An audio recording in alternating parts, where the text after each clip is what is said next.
trebuie să corespundem protocolului, bine. Da. Și în continuare am vrut să spun că Universitatea de Stat este într-adevăr un loc în care noi pregătim nu numai specialiști viitori, dar în care se efectuează și procesul de cercetare. Așa gen de întâlniri întotdeauna ne dau posibilitate încă o dată să vedem opinia și practicienilor, opinia colegilor de la agențiile guvernamentale care se ocupă cu problematicile vizate și inclusiv și să vedem interesul din partea societății publice și colegilor din Breasma. Problematica care eu văd că azi este ridicată este una foarte actuală. Actualitatea ei nu scade pe parcursul anilor. Problematica finanțării și dezvoltării activității din sectorul agricol este un aspect care permanent, haideți să spunem așa, este sau un impediment sau este un punct foarte pentru dezvoltarea sectorului agrar din Republica Moldova. Asociațiile de microcreditare care sunt formate din o comunitate, cetățeni care doresc să dezvolte raionul său, da, sau alte localități, ei sunt întotdeauna binevenite și este un instrument foarte util în dezvoltarea acestei activități.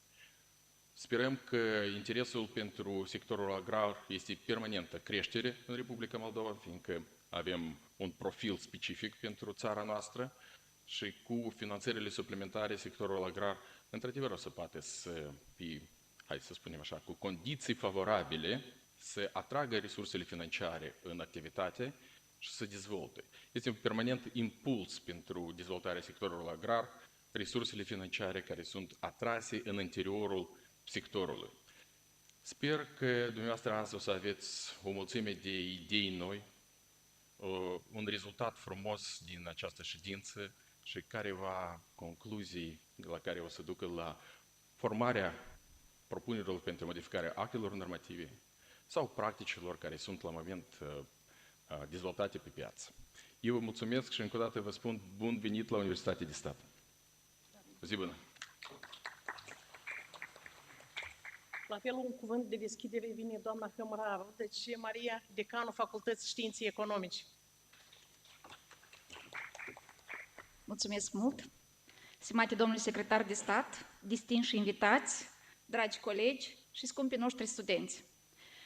Eu mă bucur enorm pentru interesul pe care îl aveți pentru acest sector, destul de important pentru Republica Moldova, și am o deosebită plăcere și onoare să salut și invitații noștri la acest eveniment. Consider eu că acest eveniment care își propune să analizeze provocările, dar în același timp și oportunitățile existente de dezvoltare și de acces la resursele financiare în Republica Moldova, vă va oferi o oportunitate în plus dumneavoastră studenților pentru ca să vă dezvoltați propriile afaceri în acest sector aici acasă în Republica Moldova. De fapt, acest demers, acest scop este comun atât Facultății de Științe Economice, Universității de Stat de Moldova, cât și autorităților publice din Republica Moldova.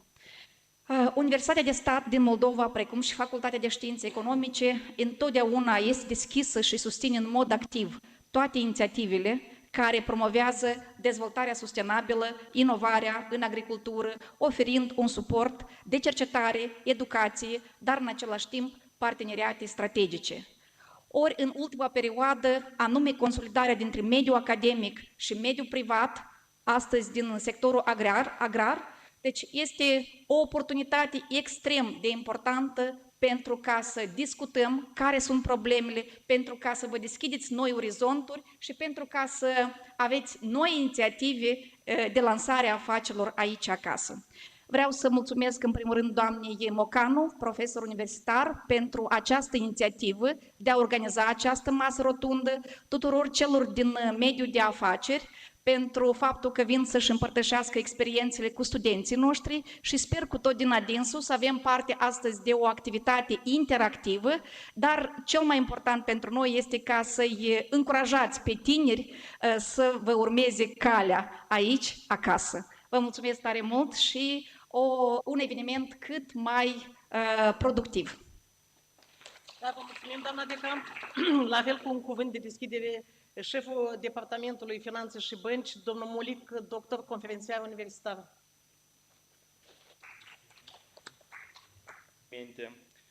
Dear participants, colleagues and partners, welcome to the roundtable discussion on finance and credit opportunities for the agriculture sector in the Republic of Moldova. At the current stage, it is great pleasure to be here today to discuss the challenges and solutions related to access to financing in agriculture, a strategic sector for our country's development. In a dynamic economic environment, identifying and leveraging financing opportunities is essential for the growth and modernization of the agriculture sector.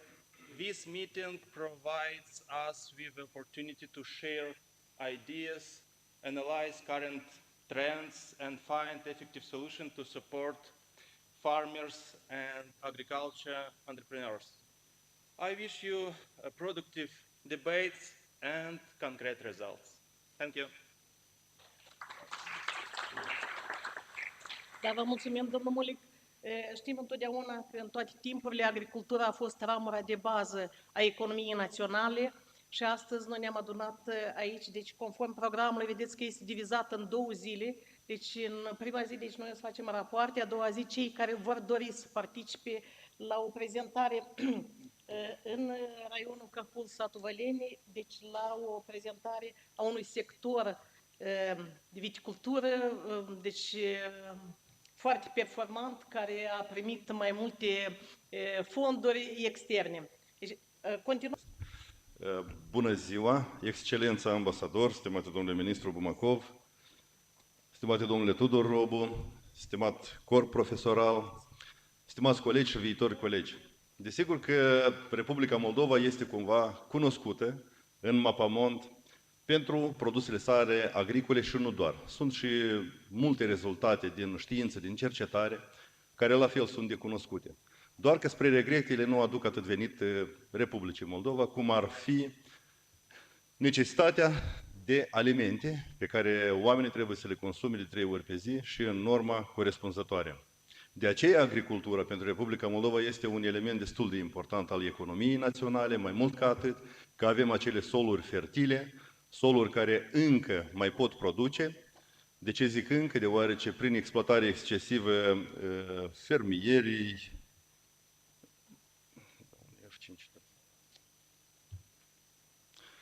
Deci fermierii continuă să le exploateze necorespunzător. În unele cazuri sunt fermieri și destul de conștienți, dar asta nemijlocit ține iarăși de învățământ. Acolo unde se învață, se poate sau apare o atitudine corespunzătoare față de obiectul muncii noastre și lucrurile cumva se aranjează cu totul altfel. În prezentarea mea eu aș vrea să mă refer la mecanismele sau elementele de finanțare în agricultură. Le voi lua de ordine general, deoarece văd că aici în sală avem următorii vorbitori care nemijlocit vor desfășura mai detaliat acele elemente de finanțare. Elementul de finanțare în agricultură este destul de important, deoarece acum ultimul boom care îl avem noi cu inteligența artificială, și dacă o luăm mai pe exact răspunsul inteligenței artificiale la care profesii vor fi pe viitor cele mai căutate, spre regret nu găsim agricultura.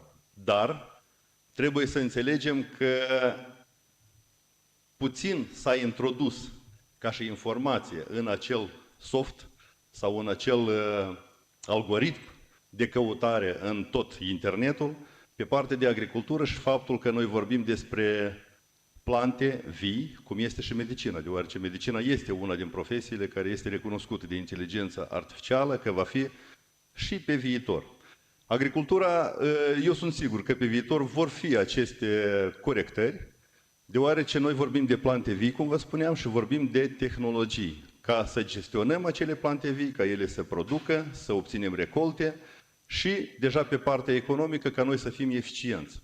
De a fi eficienți, asta înseamnă de a implementa tehnologii moderne, echipamente, tehnici, ca să putem concura cu ceilalți producători sau țări producătoare. Noi suntem într-o zonă de producere agricolă destul de mare și vorbim aici de regiunea noastră, vorbim despre România, vorbim despre Ucraina, care sunt două țări mari producătoare în agricultură, cu care noi trebuie să concurăm. Și vom face această concurență prin implementarea de tehnologii.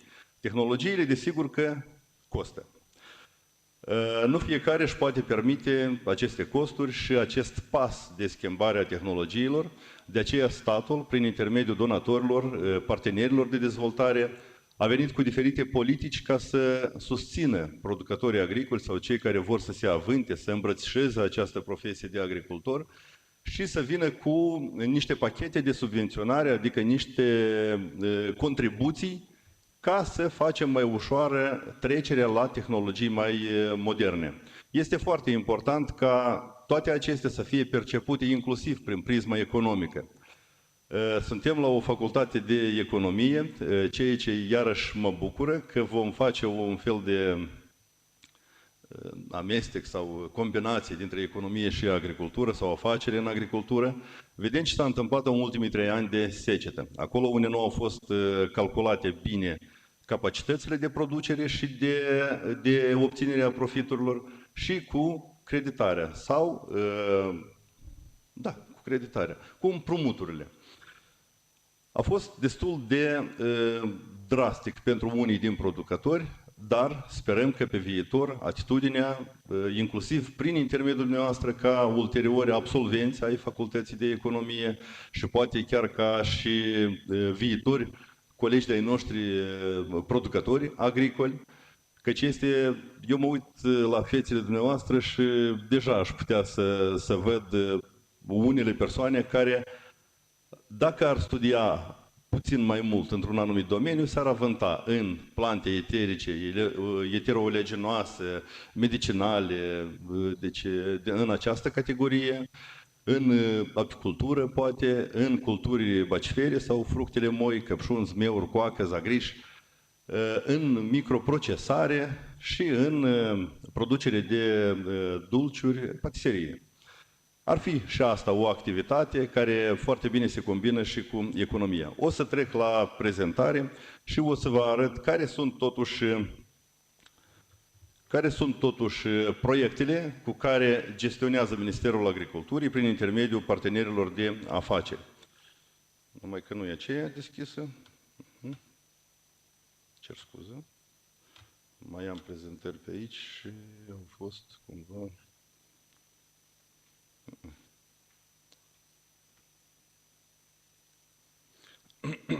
Scuzați. Proiecte, fonduri și granturi pentru dezvoltarea domeniului agroalimentar. Noi avem următoarele proiecte care vin în suportul fermierilor pentru a investi în agricultură și pentru a face o agricultură performantă și a aduce acea hrană, acele alimente către consumatori în fiecare zi și 365 zile pe an. Spre regret,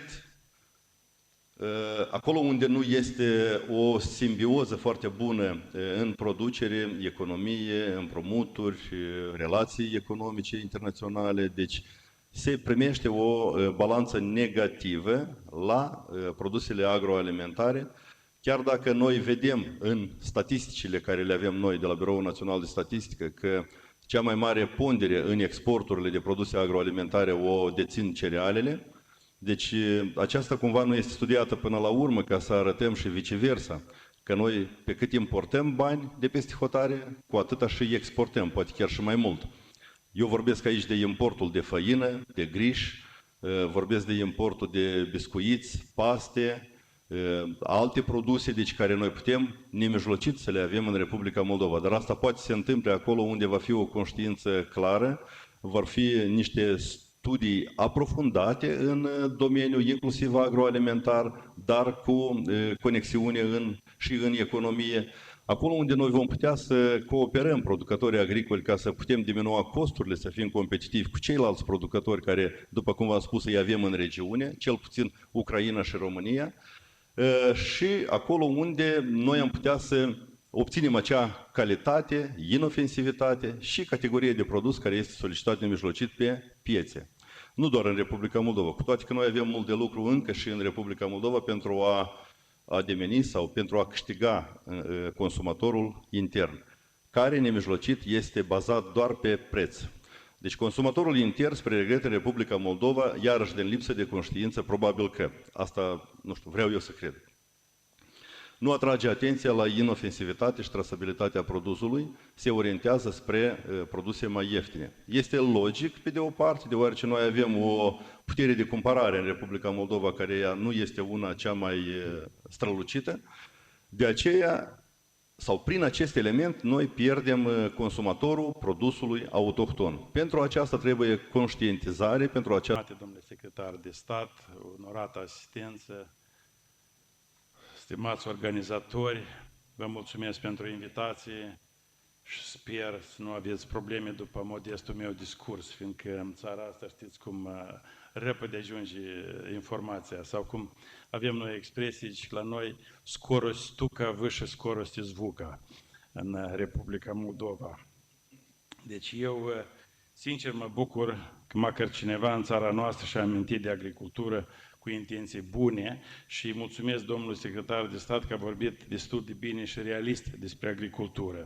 Bine, și uneori și optimist, dar asta fără optimism este complicat. Deci, la prima vedere, pare banal să insiste asupra importanței agriculturii într-o țară agrară.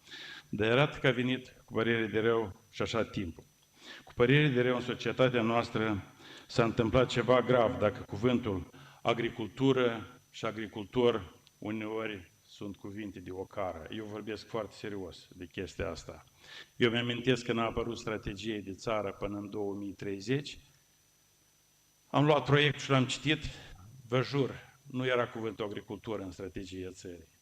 Noi atunci am făcut demersuri multe ca până la urmă să se afle și cuvântul agricultură în acea strategie. Eu vreau ca dumneavoastră să nu credeți că am venit să vorbesc bine despre agricultură, pentru că am fost acolo vreo 5 ani ministrul agriculturii. Eu, de fapt, de profesie sunt inginer, am vreo 27 de invenții și tare am vrut să produc și mașini în Republica Moldova, dar vreau să vă spun că nu prea avem șansă. Astăzi eu vreau să menționez ceea ce ar trebui să fie pecetluit în mintea fiecărui moldovean și mai ales guvernant. Agricultura a stat la baza civilizațiilor de mii de ani, la nivel mondial și a influențat cultura, economia, viața socială și locul în rândul țărilor civilizate. În țări ca Japonia, Germania, Statele Unite, unde ponderea agriculturii în agricultură este de 1-2%, fermierul este considerat ca un erou, agricultura este considerată ca cea sfântă. Iată că la noi, unde sectorul contribuie cu 14%, este o frustrare să pronunț că este agricultor, să vorbești despre agricultură, nu prea este bine. Acum vreau să spun altceva. Vreau să apreciez, să precizez că aceste 14% nu reflectă adevăratul nivel de contribuție a agriculturii în economie și societate. Dacă vom analiza ponderea agriculturii în așa domenii ca comercializarea de fertilizanți și substanțe chimicale, tehnic și tehnologii, transport, consum, telefonie, servicii, comerț, sectorul Horeca și altele, noi de fapt vom ajunge cu ponderea agriculturii în economia țării este de 44%. Și dacă nu mă credeți pe mine, aici stă domnul Tudor Robu, care cu echipa lui a făcut aceste calcule cândva și vreau să vă spun că această cifră este foarte importantă să o memorizăm. Cât e de importantă agricultura, fiindcă ce transportă la noi automobilele? Bine, cu trenurile s-au clarificat, deja nu mai transportă nimic. Dar producția agricolă. Eu o să vorbesc și de alte lucruri importante, fiindcă care sector creează mai multe locuri de muncă? Evident că agricultura, știu că mulți o spune, nu, serviciile. Aș vedea eu ce servicii am avea noi fără agricultură. Acum vreau să menționez ceva foarte important. O țară poate exista decent numai dacă produce. Numai dacă produce. Eu vreau să vă atrag atenția la chestia asta, că o să mergeți prin Chișinău și din 10-1 dacă produci ceva. Deci, dar în cazul Republicii Moldova, nu este de ajuns să produci. Este important să poți și exporta. Republica Moldova nu poate exista fără export, fiindcă noi importăm majoritatea materialelor necesare și pentru agricultură, pentru tot. Pe ce bani poți să import? Remitențele nu sunt de ajuns ca să poți importa tehnică și așa mai departe. Deci, numai cei care exportă aduc în țară valută. Dar ponderea produselor agroalimentare la export, 50%, practic 50% provin din agricultură sau din produse agroalimentare. Eu vreau să nu fie agricultura considerată numai lucrarea de sol, fiindcă agricultura, de fapt, este în sânge la noi, este cultura noastră. Eu, ca să fiu mai clar, așa să nu vorbesc mult, ce povestim noi copiilor noștri? Noi povestim povestea Capra cu 3 ieți, noi nu povestim un NGO cu 10 trânturi sau gazeta cu 5 corupți. Noi totuși, în cultura noastră, agricultura a avut un rol incontestabil. Ne place să vorbim despre industrie, dar cine oferă materie primă pentru industrie? Și în general, noi știți cu industria cum stăm. Eu nu vreau să vorbesc, ne stricăm dispoziția aici dacă vorbim despre industrie. Eu întrebam în Japonia, băi, dar de ce voi subvenționați creșterea orezului chiar pe loturi împrejurul casei? Parcă înseamnă neeficient, dar noi știți cum te spun, că dar și subvenționăm acolo eficient, acolo nu eficient. Japonezul spune clar, dezastrele și războaiele de obicei se întâmplă pe neașteptate. Cine facem noi dacă nu avem orezul nostru? Chiar dacă acela importat din Vietnam e de 2 ori mai ieftin. Oricum, ei se asigură 100% cu orezul lor. Acum să revin la realitățile noastre. Agricultura numai în ultimul an a scăzut cam cu 14% și industria la fel. Sigur că noi imediat o să dăm vina pe secetă. Eu vreau să vă spun că nu este tare serios să vorbim despre secetă când pe alături curg 2 râuri cu mii de metri cub de apă. Eu știu că oamenii care se gândesc la producere și în pustiu produc și exportă. Deci e o rușine să vorbește în Republica Moldova că nu ai apă pentru irigare. Apa este perfect pentru irigare în râurile noastre. Și eu mă gândeam într-o zi că cu vreo 5.000 de ani în urmă, oamenii făceau sisteme de irigare. Dar noi azi cu Harvard nu putem face nimic. Și asta e responsabilitatea statului. Ca să putem să avem apă pentru irigare.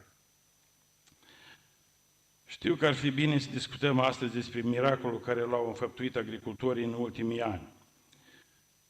În ce domeniu astăzi noi mai putem găsi așa tehnologii moderne și tehnică modernă ca în agricultură? Eu vreau să vă spun că tractoarele sunt mai dotate ca Mercedes-urile.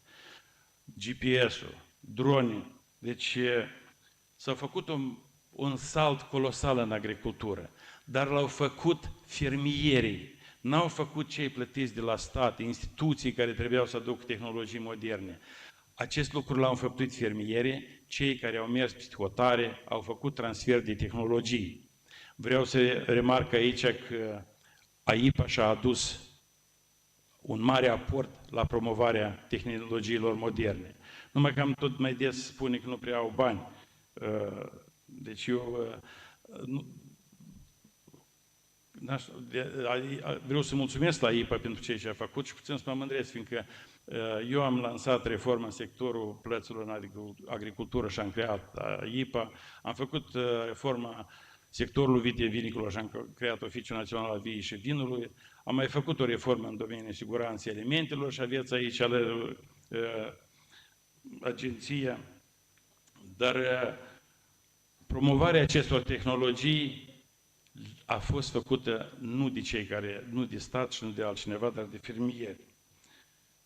Acum să vedem cum funcționează politicile în acest domeniu strategic. În primul rând, în ultimul timp s-a dat o lovitură practic mortală sectorului agroalimentar. Vreau să spun despre închiderea Universității Agrare.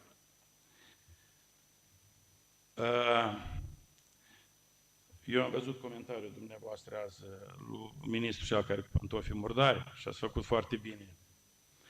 Deci, orice domeniu strategic se dezvoltă numai atunci când este baza de creștere a cadrelor. Universitatea agrară a fost mai necesară ca oricând, fiindcă atunci când erau tehnologiile mai simple, fiecare se descurca. Astăzi este foarte complicat. Un agronom, un inginer în agricultură, mai ales un agronom în domeniul protecțiilor plantelor, are nevoie de studii serioase. Și s-a făcut această prostie. Știți cum? Niște șmecheri au avut acces la conducerea țării. I-au păcălit, dar de fapt ideea care a fost? În primul rând, cei de la Politehnică erau foarte frustrați, că ei n-au avut niciodată Consiliul de Susținere a Tezelor. Ei trebuiau să vie să apere tezele la noi. Erau invidioși pe Universitatea Agrară, că nu erau nici pe aproape la nivel. Facultatea de Mecanizare, de fapt, a creat Universitatea Tehnică. Au înjosit profesorii noștri incredibil ce au făcut acolo. Dar a fost și componenta de corupție. Dumneavoastră, cei care ați lucrat în domenii, știți cum se pot spăla banii. Dacă vrei să speli niște bani, schimbi ferestrele la niște clădiri, mai pui pavaj, mai faci o seră de 300.000 de euro care nu trebuiește nimănui. Cu 300.000 de euro puteți să ajuți fermierii să facă la serie toată țara. Deci, iată, aceste prostii s-au întâmplat și eu cred că e o chestie care nu s-a mai întâmplat nicăieri în lume, ca într-o țară agrară să închizi Universitatea Agrară. Dar eu consider acest lucru o crimă făcută împotriva sectorului agroindustrial. Am văzut că pofta crescuse, vroiau să schimbi și la voi deja feriestrele și pavajul, că acolo s-a terminat de lucru. Sper că nu s-a ajunge și la chestia asta, dar era ideea asta că hai noi să luăm și Universitatea de Stat, de nu mai avem unii spala bani.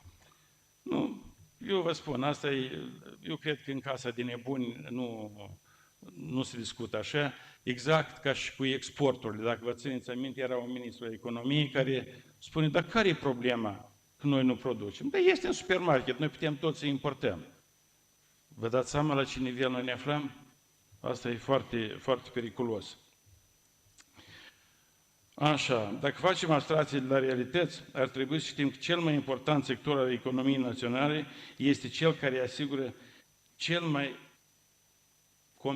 mai competitive produse a țării.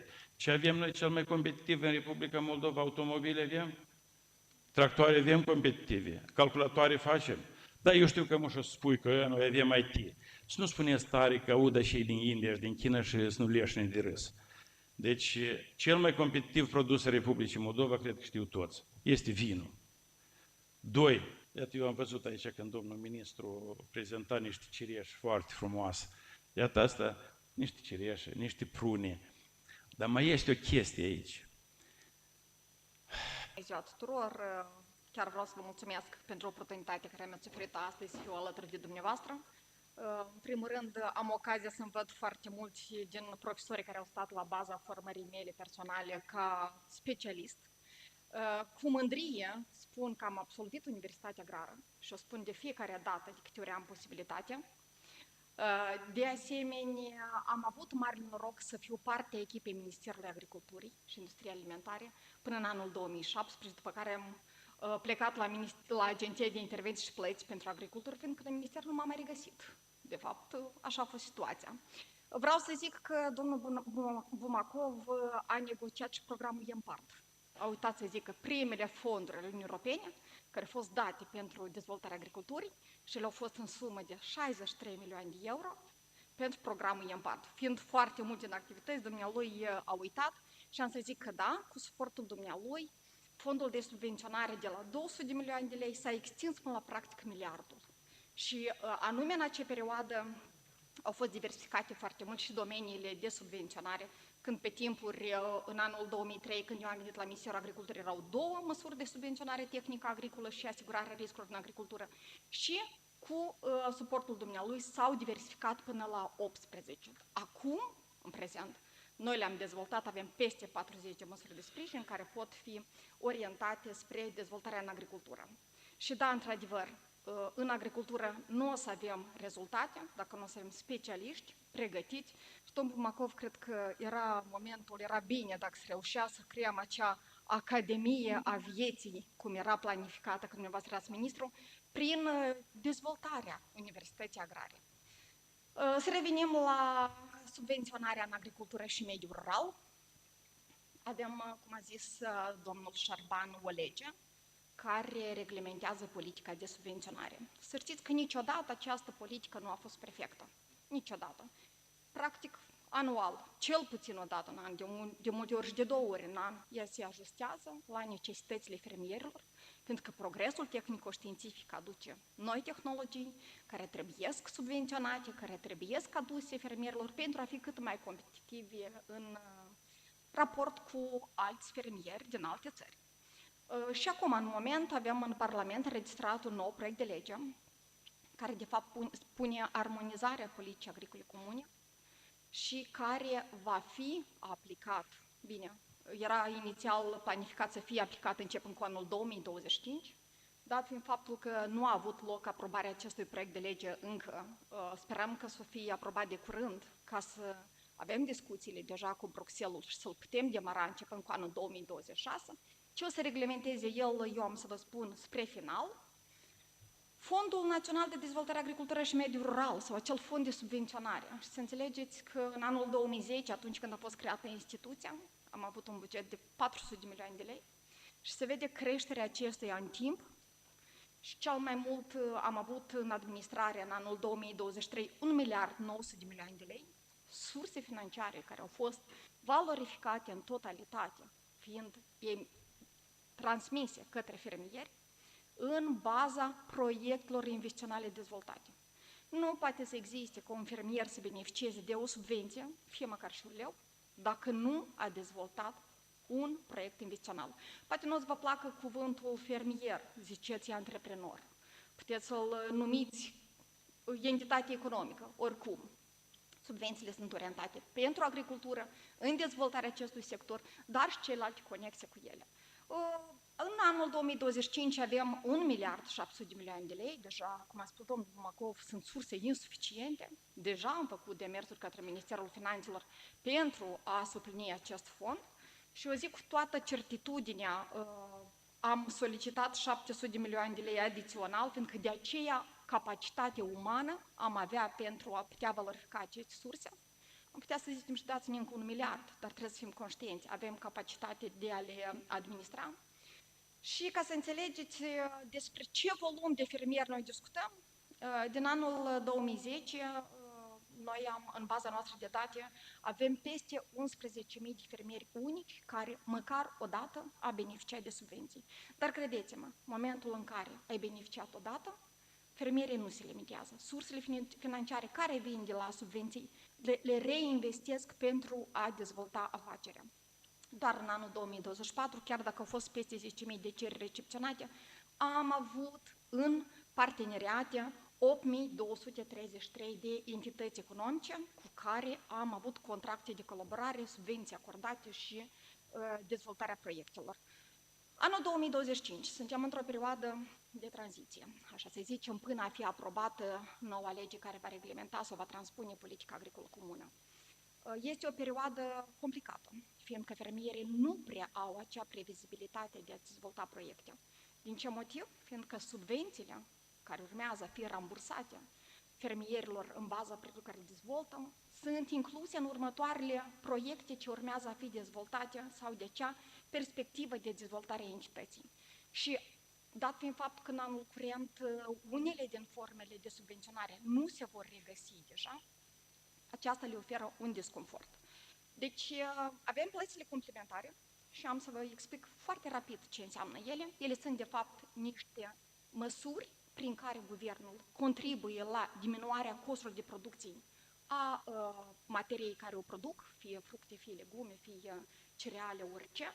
Deci aici nu există proiect investițional. Avem rambursarea ratei la creditele accesate de fermieri, practic 100%. Avem plafonul 300.000 pentru fermier ordinar, avem 500.000 pentru fermier din sectorul zootehnic, 700.000 de lei pentru un an în cazul unui grup de producători sau cooperative de întreprinzători.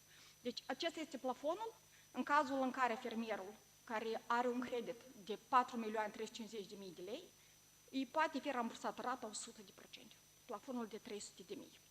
Aici avem asigurarea riscurilor în agricultură, atunci când fermierii, noi le recomandăm să-și asigure terenurile, animalele care le au în gestiune și le rambursăm 70%, nici nu rambursăm de fapt. Fermierul achită doar 30% din polița de asigurare și celălalt 70% o achită AIPA direct către compania de asigurări. Aici avem măsurile de promovare a fermierilor, a produselor care le produc, inclusiv certificarea acestor la standardele, inclusiv europene, pentru a fi cât mai competitiv piața. Aici avem dezvoltarea agriculturii ecologice, fiindcă iarăși nu sunt proiecte investiționale, dar este o plată, putem să zicem ca plată directă, pentru a încuraja acest proces. Defrișarea plantațiilor neproductive, ca acestea ulterior să revină în activitate, inclusiv consilierea fermierilor, instruirea acestora pentru a putea face față tuturor provocărilor sau accesării câtelor mai multe proiecte. O altă formă destul de accesată pentru sectorul zootehnic este plata direct pe cap de animal și pe kilogram de produs. Este o formă care a fost dezvoltată începând cu anul 2020. Este una dintre măsurile care se implementează exact ca Uniunea Europeană, adică se achită plata pentru animalul care este întreținut în fermă și din limită de surse financiare avem doar 3 specii, bovine, ovine și caprine, sau acestea fiind cele mai solicitate, și kilogramul de produs se rambursează doar pentru lapte de bovină, ovină și caprină. Dacă o să mă întrebați, a sporit numărul de animale în ferme? Da, a sporit productivitatea animalelor. Eu sunt absolvent al fostei universități agrare. De obicei nu sunt deprins cu așa auditoriu, de obicei genul feminin la noi era minoritate aici, așa, chiar dacă o să mă dezbat de la gânduri, voi sunteți vina. Din start spun că sunt agricultor, mă mândresc cu asta și numai cu asta și voi face în ulterior. Sunt agronom șef a întreprinderii Teravitis. Gospodăria noastră este multilaterală, cultivăm și struguri de masă, 40 de hectare, avem și culturi de câmp, avem și o livadă de prăsat de 22 de hectare, cireșe și multe altele. Nu știu dacă eu sunt persoana indicată pentru a arăta rolul factorilor finanțării externe asupra dezvoltării agriculturii, dar voi încerca din punctul meu de vedere a unui fermier cum noi vedem lucrul acesta. Dacă suntem la facultatea, eu nu știu, de economie, se numește la voi atât pe verticală cât și pe orizontală, știu că 2 plus 2 e egal cu 4. În agricultură, calculul ăsta câteodată și cel mai deseori e sau 3 sau 5 sau altfel.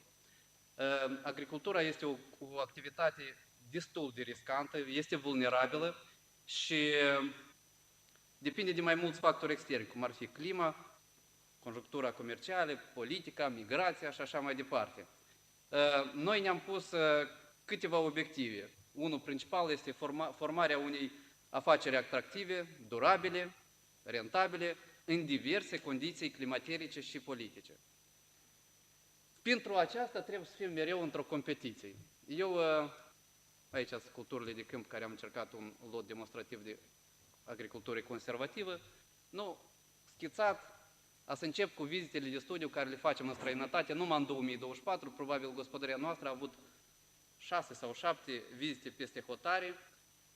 Vizitele peste hotare nu doar pentru excursie, sigur că de la inginer, agronom, director, hai să spunem așa, responsabil pe marketing, aici a schițat de la ultima conferință care am fost în Bari, împreună cu ajutorul, cu suportul Asociației de Producători de Struguri de Masă și prin intermediul proiectului Competitivitate și Rezidență. Aici pur și simplu vreau schițat să vă arăt, graficul nu ceva extra, dar s-a majorat, pentru sectorul horticol, s-a majorat secțiunea de consumatorilor care sunt mai scumpi. Ce înseamnă asta? Nu, noi producem struguri, noi producem cireșe, noi producem pere, consumatorul când îi dorește să plătească mai scump, el e și mai capricios, și mai alentat și se uită doar la defectele care sunt. Se uită ca să produsul fie atractiv. Pe noi asta ne pune în gardă și noi trebuie să facem tot ce e posibil ca să facem produsul să fie adecvat ca să ne-l cumpere. Noi nu suntem concurenți cu colegii noștri din Moldova, dar noi suntem direct concurenți, dacă vorbim de struguri de masă, cu cilienii, noi suntem direct concurenți cu italienii, cu turcii, care întotdeauna trebuie să fim în pază și să trebuie să știm când e cel mai bine de vândut și cum facem mai departe. În acest context vreau să spun că toate vizitele de studii care noi le-am făcut, nu presupunem, asta am văzut în 2022.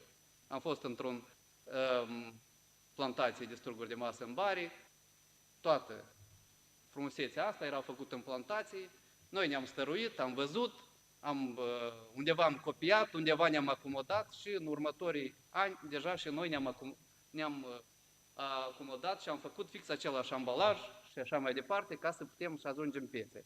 Acum, practic, noi am exportat, am trecut în Germania, Polonia, România, vorbesc de toate produsele horticole. Niște cerințe speciale pentru care nu poți, astăzi struguri ambalați în lăz de carton și toate să fie egalizate la linii de sortare. Nu, sigur, un punct, când am vorbit de vizitele astea de studii, să știți că peste 90% toate au fost confinanțate de către ceva străin, fie de către stat, fie către alte proiecte.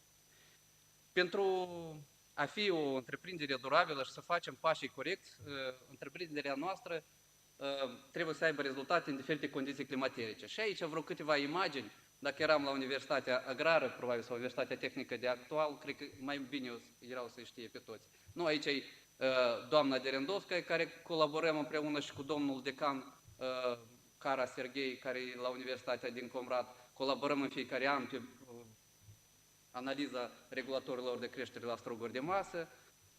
Domnul Kucharski, domnul Ungureanu și domnul Ciobanu la analiza combinațiilor soi, portaltoi și așa mai departe, în diferite în regiunea noastră a soiurilor pentru vin. Domnul Tudor Cazacu de la Institutul de Viticultură, de la voi, de la Universitate, domnul Jigău Gheorghe, care colaborăm în direcția studierii influenței irigării asupra salinizării solului. Nu? Și sigur, s-a menționat domnul Voinceanu la culturile tehnice, asolamentul, tehnologia conservativă împreună cu domnul Rurac și așa mai departe. De ce am arătat toate acestea? Fiindcă conexiunea cu știința, în majoritatea cazurilor, sunt, din păcate, din inițiativa noastră și în știință tot avem, în știința agricolă, hai așa spunem, avem tot mai rar cercetători tineri și mai rar cercetători tineri, cum spunea cineva de la stat, sunt tineri, dar de vârstă de pensionare. Cu mare plăcere primim la noi în gospodărie grupuri de studenți din diferite instituții. Să spunem, aici este un grup de studenți din Colegiul de la Svetlei, dar colaborăm sigur și cu Universitatea Tehnică, a fost anul trecut un grup, din Stăuceni anul trecut două grupe care am făcut schimb de experiențe. Facem parte practic din toate asociațiile care sunt pe profil agricol. Moldova Fruct, Asociația Producătorilor de Struguri de Masă, Asociația Producătorilor de Struguri de Masă de la Sud, Unia Agroprotect și așa mai departe. Și sigur că suntem deschiși, suntem gazdă la un set de seminarii, aici observați, avem o colecție de soiuri de masă, peste 200 și degustarea și perceperea soiurilor de masă. Probabil aici e un lot demonstrativ de agricultură conservativă, no-till-ul, s-a spus mult plusurile de către Ministerul Agricol, dar sigur că sunt minusuri. Dacă deja după 5 ani de testare a sectorului no-till, așa, printre ghilimele, pot spune că fără ajutorul statului sunt foarte puncte nobile, cum ar fi, sigur, eroziunea mai mică, fie fertilitatea solului crește, umiditatea și așa mai departe, dar productivitatea este mai mică ca în agricultura, nu spunem convențională, dar minitil. Deocamdată pe parcursul la 5 ani. Și fără ajutorul statului, sigur, agricultura no-till sau, hai să spunem așa, conservativă, este mai greu de implementat din propria inițiativă. Testarea multor soiuri de grâu și așa mai departe. Dacă vorbim de investiții și vorbim aici despre un punct vulnerabil și, hai să spunem așa, anul trecut, probabil cea mai mare provocare în sectorul de struguri de masă și cireșe, au fost crăparea sau ploile în timpul recoltării. Iată aici în imaginea, vedeți, la noi martorul, practic roada s-a dus complet. În direcția asta am lucrat foarte mult și am colaborat și inclusiv și cu statul, mai jos voi spune, și am implementat practic 6 hectare de sistem antiploaie la struguri de masă și 7 hectare sistem antiploaie și antigrină la cireș. Care nu spun că sunt costisitoare, dar care spun că sunt foarte, foarte costisitoare. Și voi atinge mai târziu ce înseamnă costisitor. Într-același timp s-a menționat că acum în piață se vorbește de cât mai mult de siguranța alimentelor. Și într-adevăr, într-o vizită de studiu din străinătate am văzut unele elemente care aduc la inofensivitatea produsului. În imagine vedeți în Italia niște dezorientanți pentru feromoni, pentru struguri de masă, pentru cel mai important dăunător, asta e Lobezia botrană, molea strugurilor, și peste un an am implementat și la noi. Implementând și o stație meteo, la fel cofinanțată de către un proiect, care putem depista când e momentul optim de aplicare a pesticidelor, noi am reușit să reducem rezidurile din produsul nostru de la 7 la 2. Așadar, dacă să concluzionăm, agricultura este un ciclu de evenimente. Noi dacă vorbim de fitotehnie, noi nu trebuie să avem noi trebuie să avem de la utilaje agricole, de la utilaje speciale pentru tehnologia conservativă, combine, infrastructură pentru condiționarea produselor, dar în horticultură vorbim și mai mult. Vorbim despre siguranța din partea secetei cu irigare, vorbim de siguranța grindinii cu ajutorul sistemelor antigrindină, ploi cu ajutorul sistemelor antiploaie și așa mai departe. Atunci vorbim despre un set de investiții foarte mari. În imagine am schițat ultimii 5 ani care am fost noi cofinanțați cu ajutorul unor instituții donatoare. Să spunem că sistemul de irigare prin picurare a fost cofinanțat de către UNDP prin ajutorul clusterului sau proiectului Eu for Moldova am procurat cărucioare, lăzi pliabile, cu ajutorul Asociației de Strugurilor de Masă am procurat stația meteo, la fel cu ajutorul Asociației Producătorilor de Stații Meteo am procurat echipamentul de tratare a apei pentru irigare. Cu ajutorul, la fel, asociației și a proiectului Competitivitate și Reziliență Rurală am avut un suport tehnic pentru implementarea sistemului antiploaie și așa mai departe. Totuși, un rol foarte important în dezvoltarea, așa spunem, finanțării exterioare a gospodăriei a avut Agenția de Intervenții Publice pentru Plăți, AIFA. Cred că sunt date publice. În 2022 am putut beneficia gospodăria noastră practic de 4 milioane de subvenții. În 2023 peste 1,5 milion, dacă nu mă greșesc.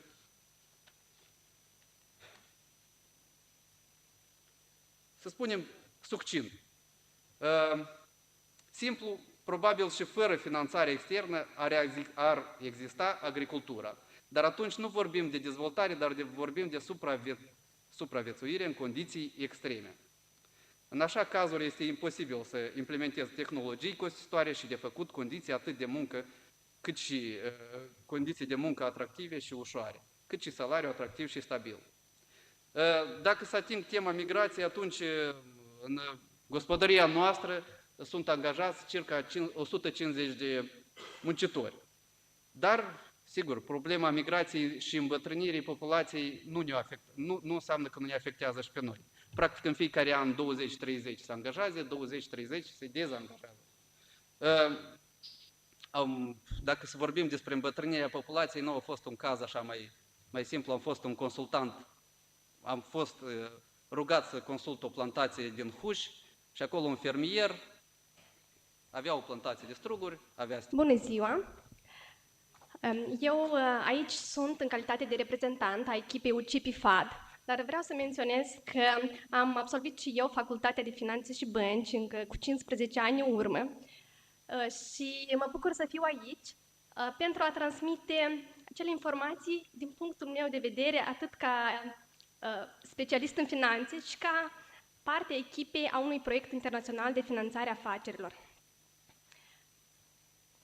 Și invitația mea către voi este ca să priviți această, sau să ascultați această informație ca un consilier, ca o persoană care vine în suportul antreprenorilor din zona rurală ca să dezvolte o afacere aici acasă. Fiindcă în fiecare zi, în consultațiile cu antreprenorii, înțelegem de fapt că ei au atâta pasiune, da? Sunt atât de ambițioși, iar domnul Mihov este un exemplu aici în față, dar de multe ori nu au timp să intre în esența acelor cifre, da?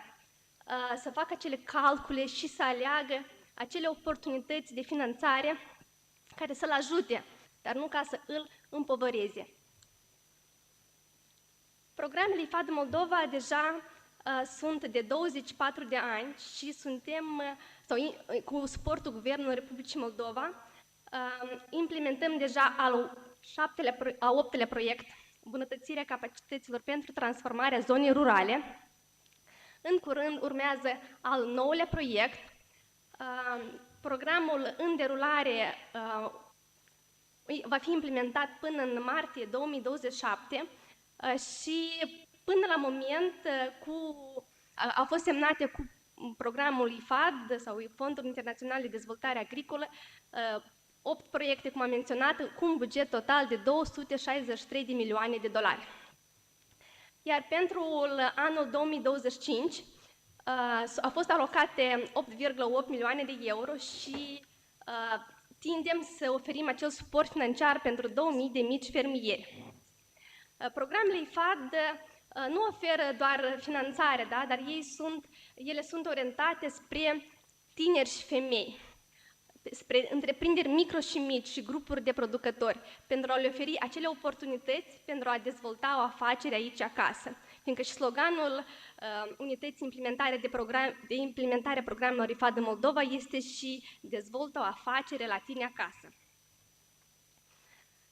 Și cum am menționat, noi nu oferim credite sau granturi doar, da? Noi oferim acele oportunități pentru cei care vor să transforme Republica Moldova și să tranziteze de la o agricultură de subzistență la un business agricol și să putem să exportăm acele produse agricole despre care s-a vorbit astăzi și domnul ministru și excelența sa, domnul ambasador.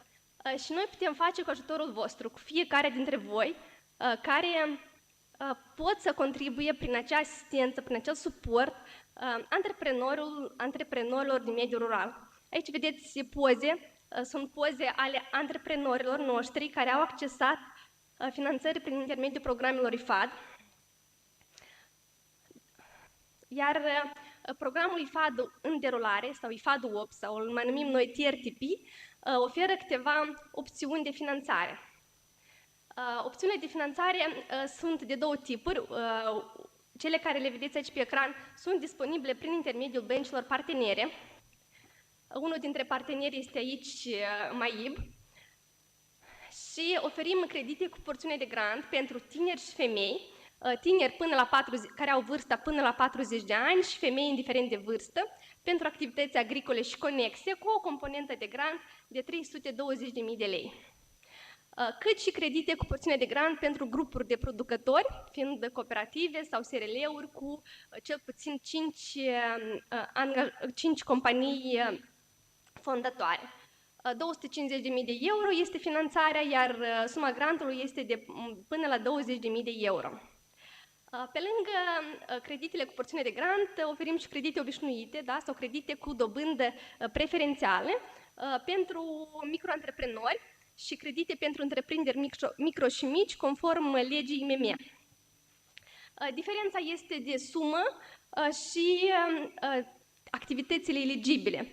Programele IFAD, chiar dacă au în denumire, da, dezvoltare agricolă, de fapt noi oferim oportunități și pentru activitățile neagricole generatoare de venit din zona rurală. Iar zona rurală, asta sunt, de fapt, toată Republica Moldova, cu excepția orașelor Chișinău și Bălți, iar orașul se are în vedere că dacă întreprinderea este înregistrată în orașul Chișinău, dar își desfășoară activitatea într-o zonă rurală, ea este eligibilă pentru finanțare.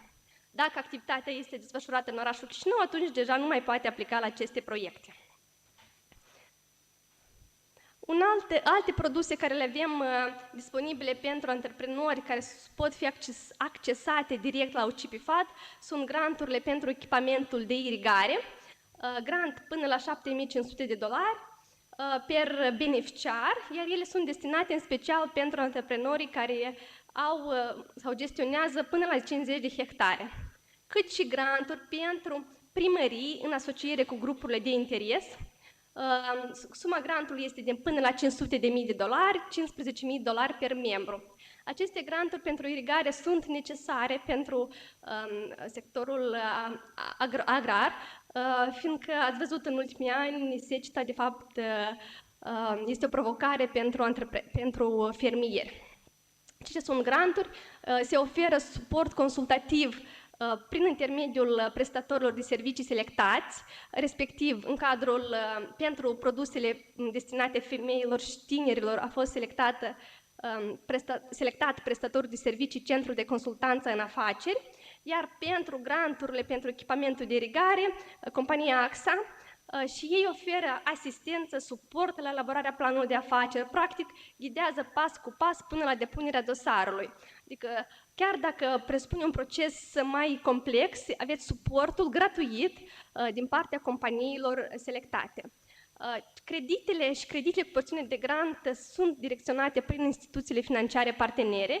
Aici vedeți pe ecran instituțiile partenere. Mai jos sunt câteva poze de la evenimentele care le-am organizat în teritoriul anul trecut și ne-am bucurat să vedem foarte mulți antreprenori dornici de a afla cât mai multe informații și cunoștințe ca să le poată implementa sau cel puțin să identifice alte oportunități de finanțare pentru dezvoltarea afacerii sale. Ce ține de avantaje, sunt multiple avantaje între a alege să faci investiții pe cont propriu sau să mergi la un OCN versus să aplici pentru finanțare din proiecte cu finanțare externă. Respectiv, unul dintre beneficii este scutirea TVA cu drept de deducere.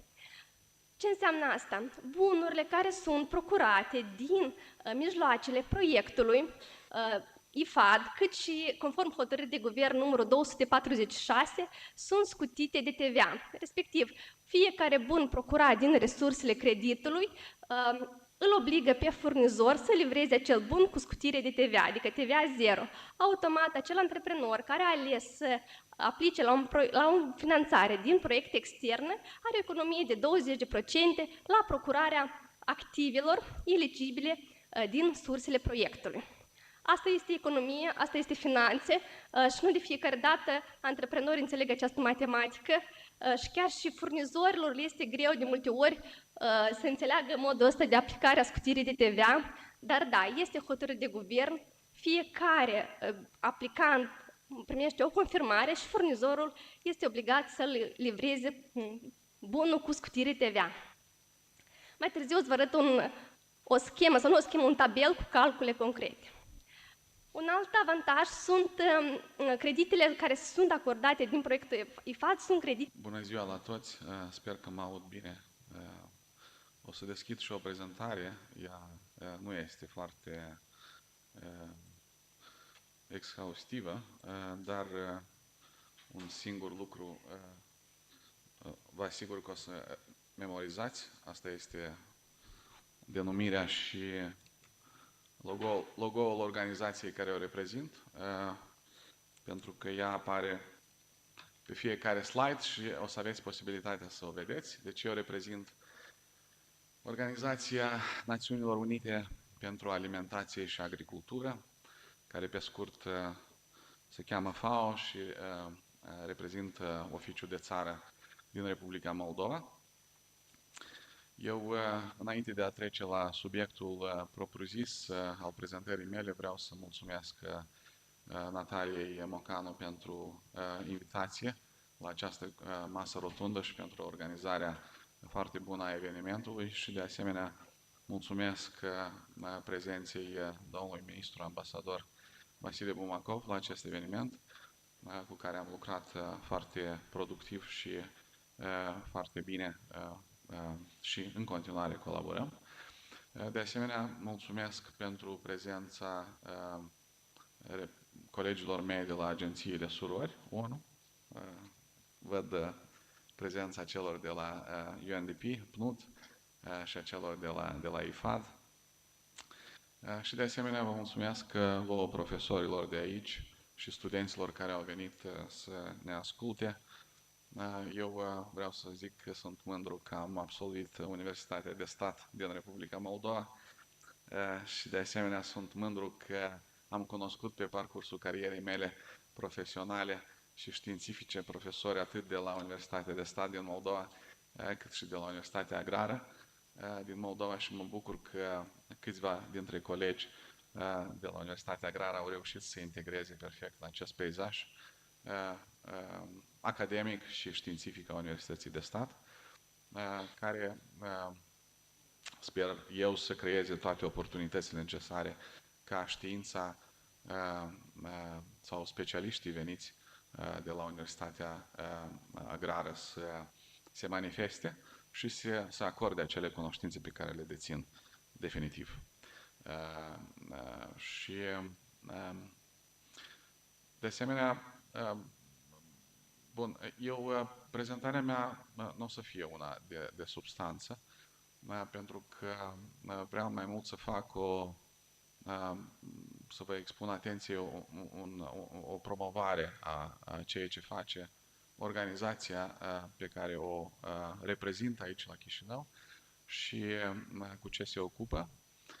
Am ales ca titlu Asistența FAO pentru dezvoltarea capacităților fermierilor mici și a fermelor de familie, luând în considerație două aspecte. Unul este că noi nu suntem o sursă de finanțare pentru sectorul agricol, noi suntem o sursă de cunoștințe pentru sectorul agricol și nu doar în Republica Moldova, dar și la nivel global.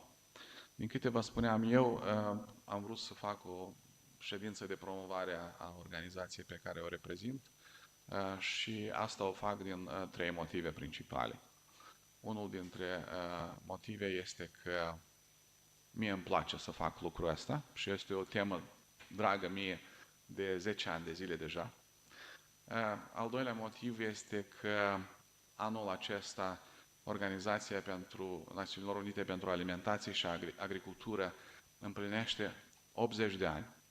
Suntem una dintre cele mai vechi agenții ONU din lume și excepție fiind, pare mi se, doar Organizația Internațională a Muncii și ne mândrim cu faptul că avem experiență mare și deja vedeți după mine că suntem într-adevăr destul de vechi, dar în același timp tindem să fim ambițioși, dinamici și să putem acorda cunoștințele noastre și experiența noastră atât oamenilor care dețin putere de decizie în sectorul agricol, cum ar fi cei de la Ministerul Agriculturii și Industriei Alimentare, cât și celor care se ocupă propriu-zis de acest sector. Un al treilea motiv de ce fac asta este că vreau să fac împreună cu dumneavoastră și colegii mei agricultura mai atractivă.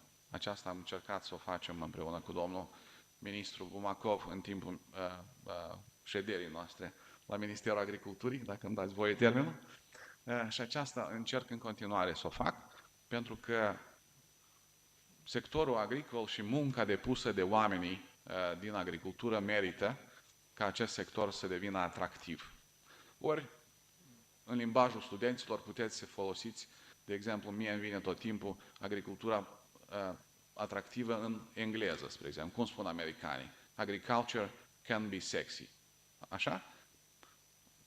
Dar poate și să nu fie. Respectiv, rolul nostru a tuturor aici este să o transformăm în una atractivă. În Republica Moldova asta încercăm să o facem de aproximativ 10 ani. De ce spun 10 ani? Pentru că anume cu 10 ani în urmă, cam pe timpul ăsta, se deschidea oficiul de țară sau reprezentanța FAO în Republica Moldova.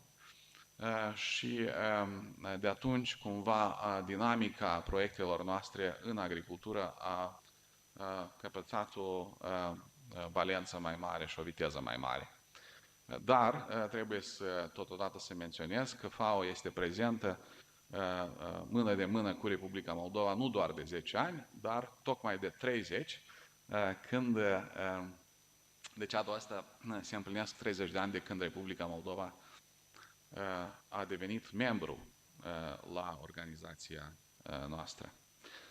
Și sperăm noi cu beneficiile respective, dar trebuie să cunoașteți în același timp că Republica Moldova plătește o cotizație anuală la FAO cu o sumă destul de considerabilă pentru bugetul țării, este peste $1000 anual, în care își aduce contribuție la dezvoltarea expertizei organizației noastre pe plan global, regional și național. Bineînțeles, noi am fi vrut mai mult, dar probabil în viitor vom fi mai bogați în Republica Moldova ca să putem aloca mai mulți bani pentru ceea ce poate organizația să facă.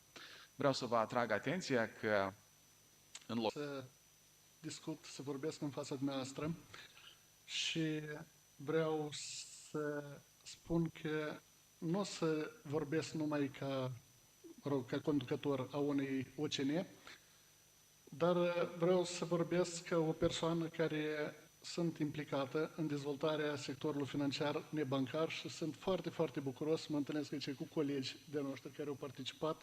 Chiar vreau, domnul Bumacov a participat foarte mult la promovarea sectorului nostru și finanțarea în agricultură. Domnul Botezatu Sergiu, care ne-a ajutat foarte, foarte mult, a fost toți colegii care, în principiu, am pus bazele. Până acum s-a vorbit destul de mult, colegii noștri au vorbit despre produsele, despre oportunitățile care sunt, cum noi putem finanța, cum putem accesa din diferite surse. Dar, iarăși, vreau să spun un lucru. Toate aceste surse care vin de peste hotare sau din alte proiecte diferite, ele trebuie, până la urmă, să ajungă la consumator. La consumatorul de servicii financiare, fie el agricol, fie de altfel, de ce este necesar să apară niște intermediari. Intermediari în Republica Moldova, de fapt și în alte țări, astea sunt instituțiile financiare bancare și instituțiile financiare non-bancare. Instituțiile financiare bancare, dumneavoastră sunteți studenți, sunteți profesori aici, foarte mult se vorbește, foarte mult s-a discutat, știți, s-au fost probleme mai mari, mai mici, mai puține, nu o să le discutăm astăzi, putem să le discutăm, dar e o temă destul de interesantă, dar asta e o temă aparte, care putem să facem o conferință pe ea. Eu vreau să discutăm despre sistemul financiar non-bancar, care este în Republica Moldova. El este reprezentat, să spunem așa, de două sectoare. Asta este asociațiile de economie și împrumut și asta sunt organizațiile de creditare nebancare. De ce vreau să vorbesc despre sectorul ăsta? Și am spus, de fapt, baza lor s-a pus încă în anii 90, când sistemul bancar, financiar din Republica Moldova practic nu era stabilit, erau rate super înalte, foarte multe și așa a fost reforma care a fost în sistemul nostru, au fost dizolvate colhozurile, s-au repartizat, pământurile, nu era acces nici la finanțare, dar totodată nu era acces nici la educație financiară, cum se spune acum. Da, atunci în colhoz era președintele de colhoz, era contabilul șef, economistul șef, care știau cum să ducă la bancă, cum să gestioneze creditul, dar când la noi au devenit toți proprietari, toți, o parte multă din ei n-aveau cunoștințe, dar a apărut necesitatea să fie acces la surse financiare. De aceea au apărut și asemenea structuri. Mai departe, sistemul ăsta a apărut în principiu la sfârșitul anului 1997-1998, sistemul de asociații de economie și împrumut și totodată a fost proiectul de finanțare rurală, care a fost făcut de către Guvernul Republicii Moldova împreună cu Banca Mondială. Banca Mondială a dat 5 milioane de dolari. Aici a apărut iarăși o problemă. Acei 5 milioane de dolari care erau, trebuiau să ajungă la fiecare persoană care primise, avea un hectar, 1,7 hectare, cam așa era media, dacă nu mă greșesc atunci, și trebuiau de făcut căile de distribuire. S-au propus atunci la o bancă mai mare, la alții, ăștia au făcut niște ochi, băi, cum să credităm noi, fără gaj, fără nimic? Nu era. De fapt, când am venit și eu, înainte de ce eu negociasem un credit de 7 milioane jumate la o întreprindere vinicolă de dolari, care am trecut-o și prin Parlament, până la urmă au primit creditul acela. Eu tot mă uitam, măi, cum așa se poate, fără gaj să dăm noi banii ăștia?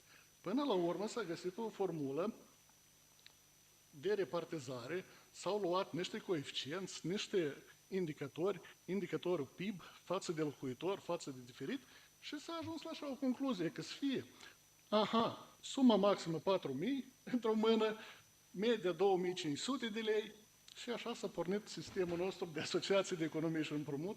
Da, am avut și asistență externă foarte multă, au venit francezi, au venit donatori străini, americani, și în felul ăsta a fost stabilit sistemul de creditare nebancară. Asta a fost asociațiile de economie și împrumut și a apărut o companie care trebuia să gestioneze aceste surse. Această companie a fost Corporația de Finanțare Rurală. În anul 1997 a fost creată. Ea a fost creată ca societate pe acțiuni. Atunci nu era legislație, nu era nimica. Abia prima lege care a stabilit ce-i asta o organizație de microfinanțare sau de creditare nebancară, cum era, a fost abia în 2004 făcută. Prima companie a fost Corporația de Finanțare Rurală, a doua a fost Microinvest, apoi a apărut, care e Procredit Bank, Procredit Group. Nu mai țin minte cum se numeau ele. Totodată, ce vreau să vă spun, acționarii Corporației de Finanțare Rurală au devenit asociațiile de economie și împrumut. Acum o să vă povestesc care este deosebirea dintre organizații de creditare nebancară și dintre asociații de economie și împrumut. Dar un pic trecem. Ca să mergem un pic de istorie, cum a fost, până în 2018 a activat legea din 2004, legea privind microfinanțarea. Din 2018 a fost făcut o lege nouă care a reglementat activitatea organizațiilor de creditare nebancară. Care a fost necesitatea elaborării unei nouă legi? Dacă țineți minte, 2013-2014 a fost criza cea bancară, s-au pierdut bani, băncile au stopat creditarea, nu prea aveau cum să creditează întreprinderile agricole, nu numai agricole, de fapt, toate întreprinderile din Republica Moldova. Atunci a fost o creștere masivă a companiilor, așa zis, de microfinanțare. În primul rând, o creștere cantitativă. Iată, dacă vă uitați pe graficul acela, a ajuns la 176 de companii de microfinanțare, de fapt ele erau aproape 200, dar 176 erau cele care aveau licență de activitate și au ajuns în 2018, dacă vedeți, aproximativ de la 7 miliarde între 8 la 10 miliarde. Asta, practic, au fost toți clienții de la cele 3 bănci care au fost lichidate, practic, au fost preluate de către companiile de microfinanțare. Până la urmă, da, au fost ratele mari, dobânzile mari, dar ele au avut rolul lor de a golul acela care a apărut, el să fie de cineva propus niște bani ca să fie accesați. Deci, asta a fost ideea la legea nouă care a fost aprobată, ca să fie o reglementare mai bună, mai normală a acestora. Au apărut problemele din sector, adică au fost crescute ratele foarte mari de supraîndatorare, toate creditele astea nu se duceau la întreprinderi, dar de fapt le luau persoanele fizice pentru întreprinderi. Mascap, până la urmă, tot ajungeau la întreprindere. Dar ei nu prea aveau capacitate de plată, nu era o analiză și, cu părere de rău, foarte multe persoane sau foarte multe întreprinderi au falimentat. De aceea și-a fost nevoit să fie introduse niște criterii de eligibilitate mai drastice, mai dure și altceva. Adică au fost introduse cerințe față de OCN ca să raporteze către Biroul Istoriilor de Credit, au fost introduse cerințe de evaluare a bonității sau de invitație, cu deosebită plăcere, excelență, domn ministru Bumakov. Cu domnul Bumakov am implementat foarte multe lucruri interesante, dar cel mai elocvent cred că este salvarea sectorului vitivinicol, când a fost impus embargo din partea Federației Ruse, deci renașterea acestui sector. Dar asta e o altă temă. Astăzi vorbim despre importanța registrului fermierilor, care este obligatoriu. Așa. Deci este obligatoriu pentru a fi eligibil pentru fondurile europene.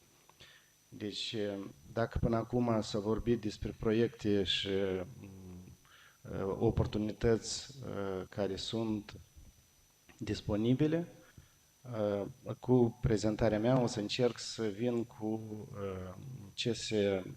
informații ce se întâmplă, oricum se pregătesc, cum are loc lucru de pregătire pentru oportunități care pot fi în viitor. Și toată lumea vorbește despre fondurile europene, că o să vină, că o să devenim membri ai Uniunii Europene, o să vină fondurile europene, dar nimeni nu vorbește cum trebuie de pregătit pentru a accesa aceste fonduri, fiindcă dacă instituțiile statului nu vor fi pregătite, folos că vom fi membri a Uniunii Europene și nu vom beneficia de faptul că suntem membri ai Uniunii Europene, nu știu dacă va convine.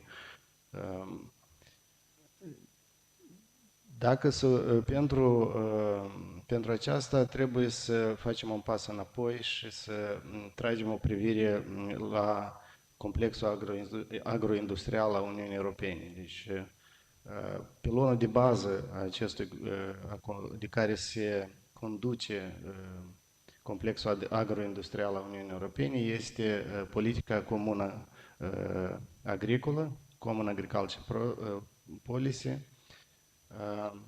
și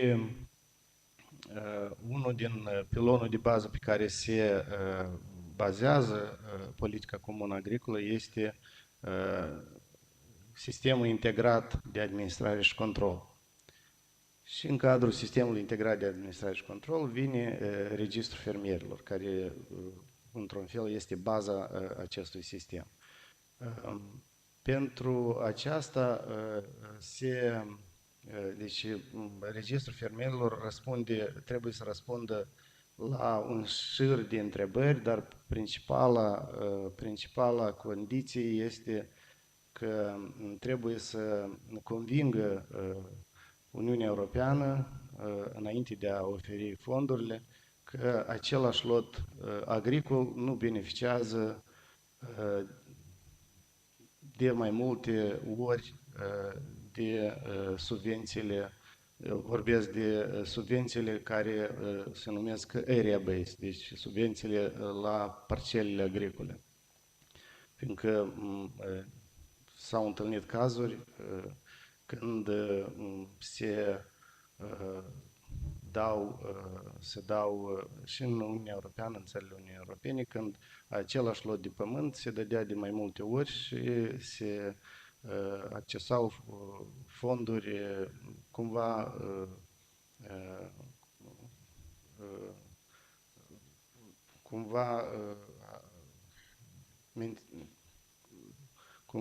cum să poftim? Da, într-un mod fraudulos. Încercam să evit acest cuvânt. Da.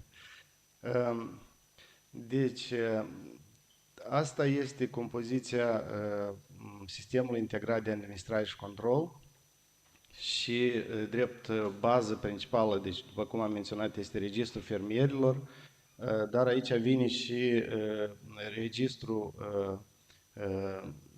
în limba engleză este Land Parcel Identification System, deci registrul de identificare a parcelelor agricole, care este paralel cu sistemul cadastral și acest sistem în Republica Moldova încă nu există, va trebui de creat. Diferența este dacă sistemul cadastral este bazat pe proprietari, deci cine sunt proprietarii loturilor de pământ. LPIS-ul este bazat pe utilizarea terenurilor agricole. Deci aici drept jucător principal este fermierul care primește subvenția și el trebuie, apelând la subvenții, va trebui să fie în sistem cu suprafața care o prelucrează. Deci este un sistem foarte complicat, nu știu, o să vă obosesc, văd că și lumea a început să plece, cam obositor, ca să înțeleagă, dar bine, până la urmă este un sistem obligatoriu pentru țările care sunt membri ai Uniunii Europene. Înainte de a adera la Uniunea Europeană, el trebuie să fie implementat, altfel fermierii nu vor putea beneficia de subvențiile Uniunii Europene. De complexitatea lui vorbește și timpul de implementare, fiindcă nicio țară europeană nu a fost în stare să implementeze acest sistem în mai puțin de 7 ani. Deci dacă noi vorbim de aderare la Uniunea Europeană până în 2030, deci deja suntem în mare întârziere. Dar se lucrează, aici este o mică retrospectivă unde se află Republica Moldova astăzi, la acest capitol. S-a lucrat pe trei arii de bază. În primul rând s-a creat baza regulatorii, a fost primit legislația care ar reglementa acest sistem anul trecut, în august 2024. S-a creat sistemul digital, registrul fermierilor, dar trebuie de creat și sistemul digital, după cum am menționat, a parcelelor agricole, care încă nu a început. O să menționez succint ce s-a făcut și la acel capitol. Și cea mai grea parte este colectarea datelor fermierilor. Fiecare fermier potențial care prelucrează de la 1 hectar agricol în sus, potențial ar fi eligibil subvențiilor Uniunii Europene. Dar pentru asta fiecare fermier trebuie să fie în sistem.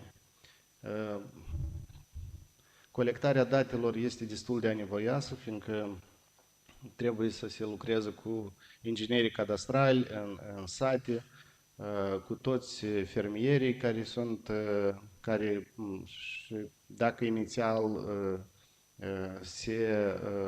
a fost accentul pe participarea benevolă, până la urmă ea trebuie să fie obligatorie pentru toți care vor să beneficieze de subvențiile Uniunii Europene. Aici este o retrospectivă a regiunilor de unde au participat fermierii și o să vedeți regiunile hașurate cu roșu. Aici sunt câteva sate unde s-a implementat metodologia de acoperire a localității 100 la nivel de 100%.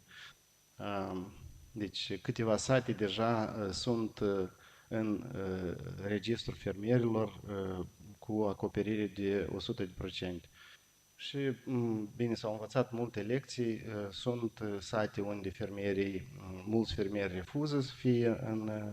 Stimați colegi, stimați parteneri, stimați viitori colegi, astăzi studenți, voi descrie într-o prezentare relativ succintă provocările și oportunitățile, tendințele care are loc la moment în domeniul creditării agriculturii. Așa. Voi începe cu primul tip de provocări sau de tendințe care într-o oarecare măsură ne afectează creditarea. Se axează în preponderent la domeniul activității agricole de bază. Prima tendință care în principiu și astăzi ne afectează a fost însăși schimbările structurale din anii 90, care au să zicem așa, au determinat parcelarea terenurilor, scăderea treptată a efectivului de animale și exodul masiv de peste hotare a populației, care sunt și proprietarii terenurilor. În această referință pot să menționez și deja succesorii proprietarilor care din cauza aceasta, să zicem așa, exploatarea cel puțin oficială a unei suprafețe de terenuri nu este posibilă în lipsa contractelor de arendă, în lipsa înregistrării oficiale a folosinței asupra acestora.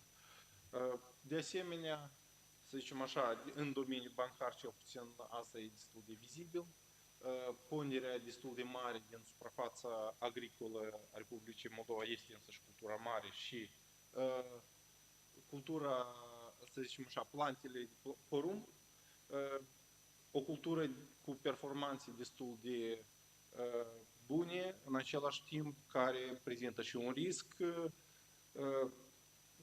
respectiv în ultimii 3 ani am avut ocazia să vedem performanțele, inclusiv care au determinat nevoia să prelungim anumite credite și, să zicem așa, când discutăm de creditare, permanent există această contradicție dintre echipa comercială și echipa risc, respectiv apetitul la risc scade în domeniul creditării, în domeniu.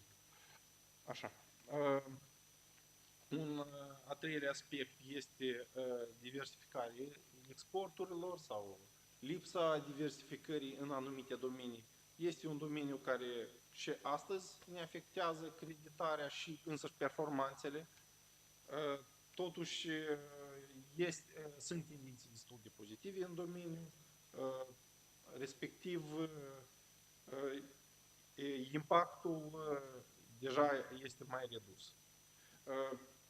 Aici pot aminti, desigur, schimbările care au avut loc în sectorul vitivinicol, în sectorul exportului merelor sau a plantațiilor de sâmburoase și accesul la piața europeană, care în ultimii ani totuși a avut o tendință destul de bună de extindere. Bine, seceta din anii 2022-2024, cred că nici nu trebuie să explic prea multe cazul dat. Bine, voi descrie pe scurt câteva doar statistici în domeniu. Avem cultura mare, primele 3 culturi care în principiu au o suprafață relativ stabilă de exploatare și producția este la nivelul corespunzător. Evident, avem perioade când există secetă, există perioade cu creșteri. Dacă vorbim de anul 2020, a fost nu cel mai pozitiv, în același timp anul 2021 a recuperat o parte din tendințe. Avem o descreștere a suprafeței pe sfecla de zahăr, pe de altă parte o creștere pe domeniul rapiței. Un potențial bun există pe culturile heteroleginoase, la care și suprafața și producția s-a extins în ultimii ani. În domeniul pomiculturii, merele și sâmburoasele sau culturile, plantațiile anuale, multianuale de mere și sâmburoase, suprafețele sunt relativ stabile, dar avem o tendință pozitivă de majorare a recoltelor și per hectar și per total. Practic sunt generate 2 factori care noi le considerăm mai relevanți, adică însăși plantațiile intensive care există deja sau sunt implementate cel mai des și în această referință suportul care au primit fermierii, inclusiv în cadrul programelor de finanțare externă, inclusiv în cadrul subvenționării, este destul de valoros. În același timp, vorbim și despre contabilizarea sau raportarea corectă a recoltelor, tendințele spre o raportare mai transparentă, permite și majorarea accesului la finanțare. Bine, câteva tendințe de creștere a suprafețelor și a producției care în viitor ar putea genera și rezultate mai bune sunt în domeniul nuciferilor și arbuștilor. Pe domeniul efectivului de animale nu mă voi opri prea mult. Bine, după scăderea din anii 90, în anii 2000-2023 deja, adică am avut o creștere în mare parte pe domeniul porcinelor și, bine, deja culturi pe domeniul apiculturii, care într-o anumită măsură s-a recuperat. După cum am menționat anterior, sunt câteva tipuri de să zicem așa, antreprenori și companii din agricultură, categoriile de bază, adică culturile cereale, strugurii, zootehnia și legumicultura, cu activitățile auxiliare. Evident, majoritatea companiilor din agricultură totuși practică cultura plantelor anuale, adică culturile cereale. În această referință aș menționa și un detaliu, să zicem așa, aici sunt menționate datele BNS, Noi vorbim, conform datelor BNS, avem în jur de 6.000 de agricultori în Moldova. În același timp, dacă să luăm în calcul toate companiile din agricultură, este vorba de cel puțin același număr, ar trebui să dublăm numărul. De asemenea, trebuie să luăm în calcul și faptul că circa 80-90% din companiile din agricultură totuși sunt companii de, cum în sistemul bancar le numim micro, da?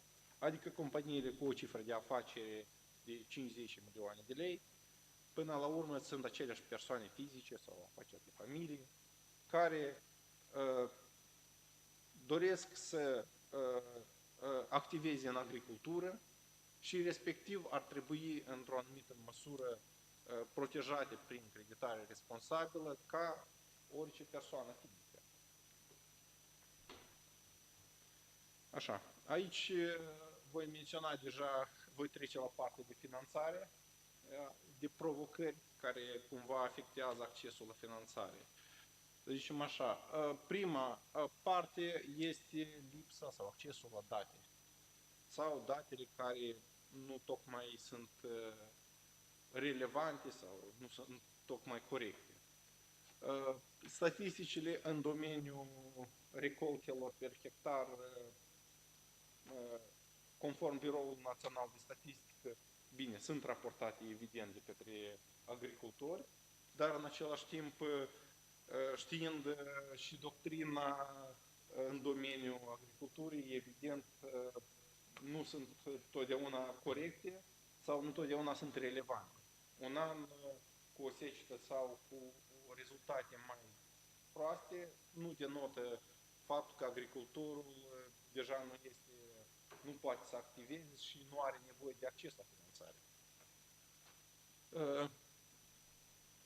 În același referință aș menționa și gospodăriile țărănești care țin contabilitatea în partidă simplă, respectiv neraportarea acestor date la Biroul Național de Statistică, practic le lipsește posibilitățile acestora să acceseze anumite credite. Evident, organizațiile de finanțare nebancare și inclusiv și băncile comerciale.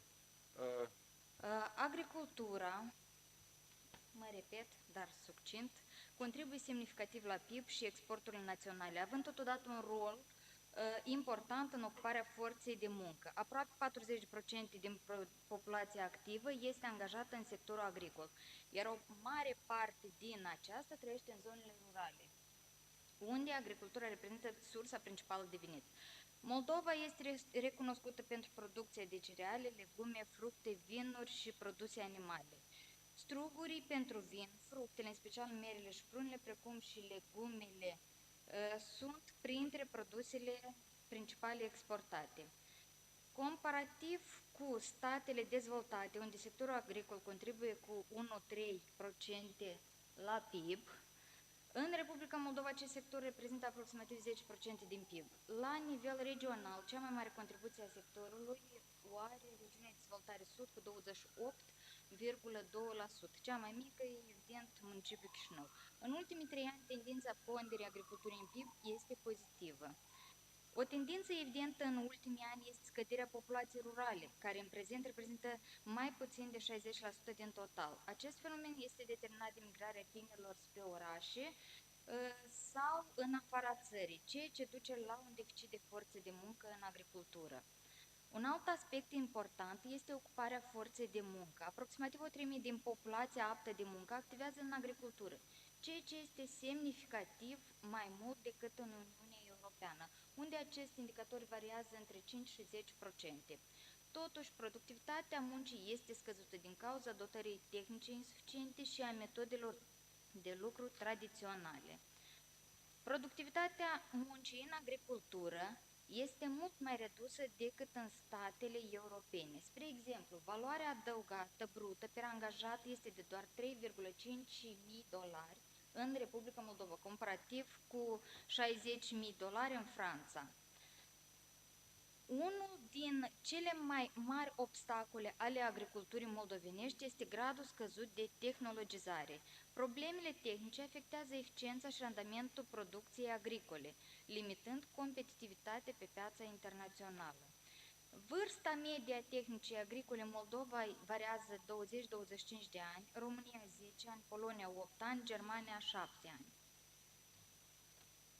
În 2023, producția agricolă a înregistrat o creștere globală de 23,6% față de anul precedent, datorită unor condiții meteorologice favorabile. Culturile vegetale au cunoscut o creștere semnificativă de 35,1%, în timp ce sectorul zootehnic a înregistrat o diminuare de 1,9%. Principalele culturi care au înregistrat creșteri sunt cerealele și leguminoasele, o creștere de 14,6%,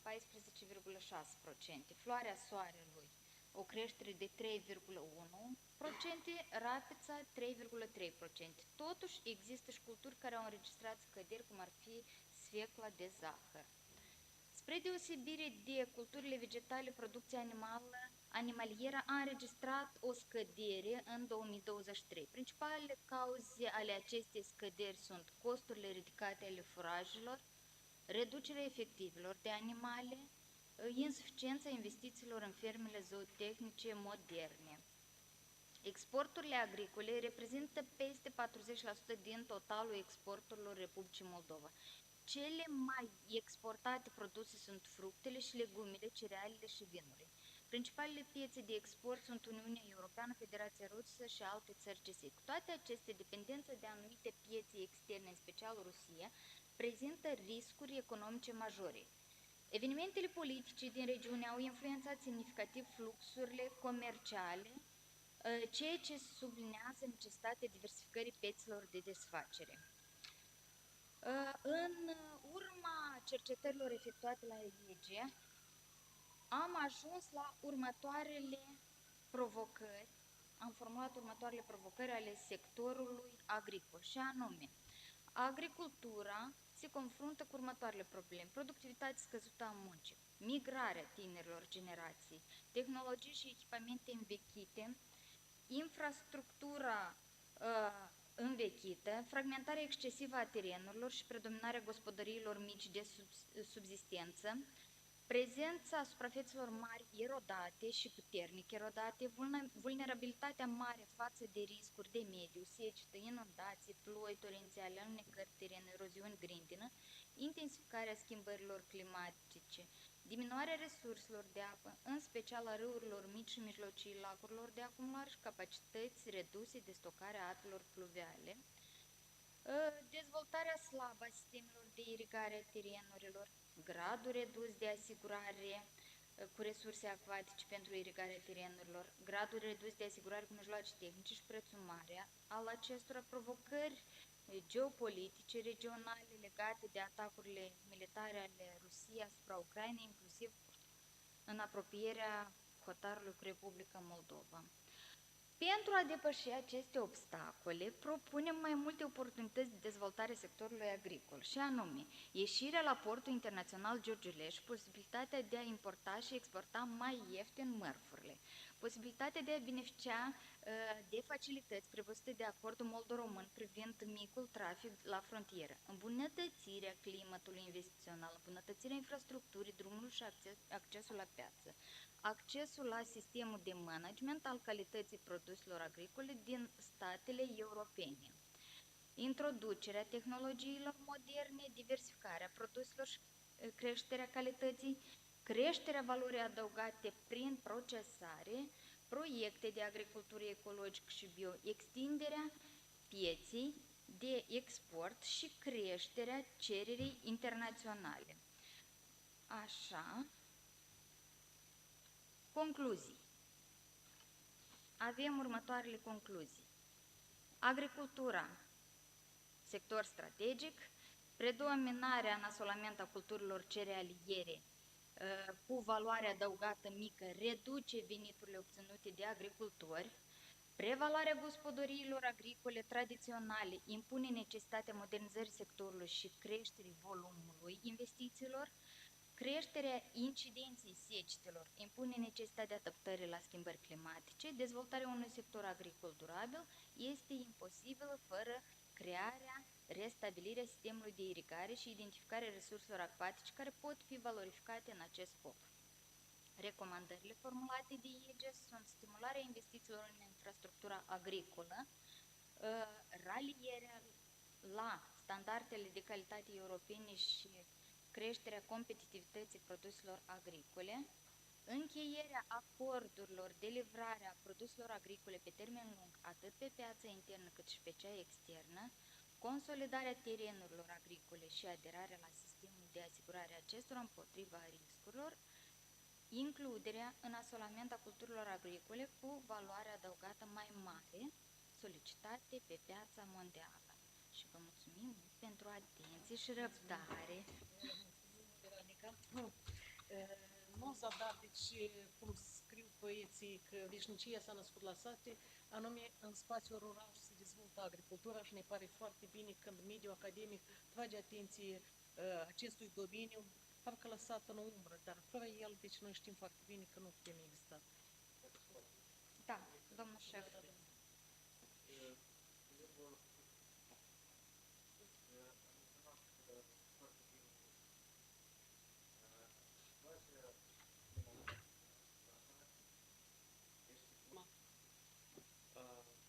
Instrumentele financiare și de asigurare inovatoare pentru sectorul agrar al Republicii Moldova.